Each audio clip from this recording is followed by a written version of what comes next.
welcome to Living Title IX with Betsy. That's me. This week, we are talking about the month of November. Yes, I know it is only September, but we have to prepare for that hard month for Title IX coordinators. That is November. It is the month when the culmination of the red zone happens, and we're also preparing for the holidays and the end of the semester and all of those things. And it is a really hard month. So I've calendared it for myself and also for you as the viewers of Living Title IX to make sure that you are prepared when November comes. So a couple of big thoughts and ideas that I have for our team as well as the schools that we support is keep things moving. Right now, it is so important that we are rolling through our Title IX process, that we are making sure that our cases are up to speed, that our investigations are flowing well, that supportive measures are being implemented on the matters that are coming in currently, because those need to be tied up with a nice bow by the time that November hits, because the supportive measures that we will have to implement during that November period is usually skyrocketing. So everything needs to be really moving nicely at this beginning of the academic semester. And then document accordingly, because what you don't want to have to do is get to November and kind of clean up all the documentation that you've had for the matters that you have been moving ahead appropriately. So your documentation is more important than ever to be clean, clear, complete. I's are dotted, T's are crossed in the month of September to prepare for November.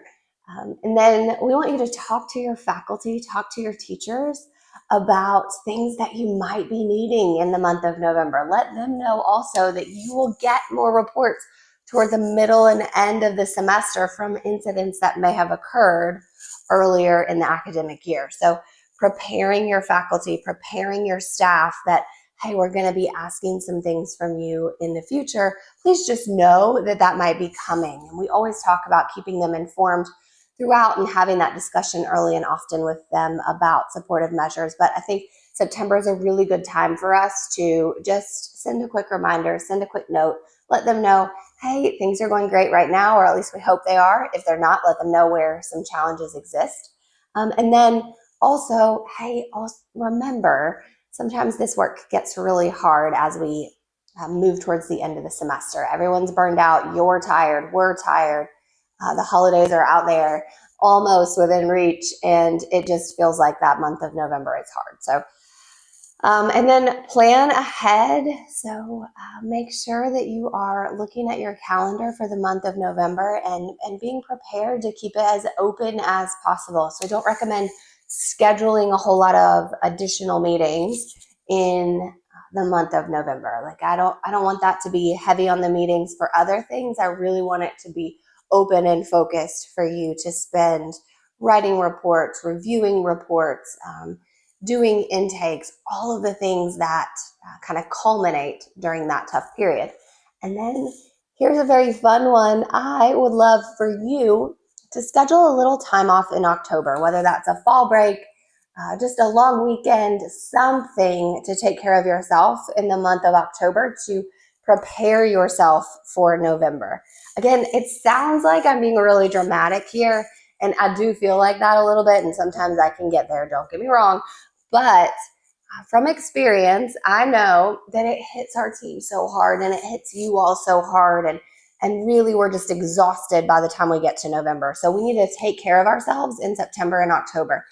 And that's why I'm thinking, hey, let's plan a little bit of scheduled time off in the month of October. I know I have taken a little bit of time for myself and my family in the month of October so that I am gung-ho, ready to roll, and killing it in the month of November.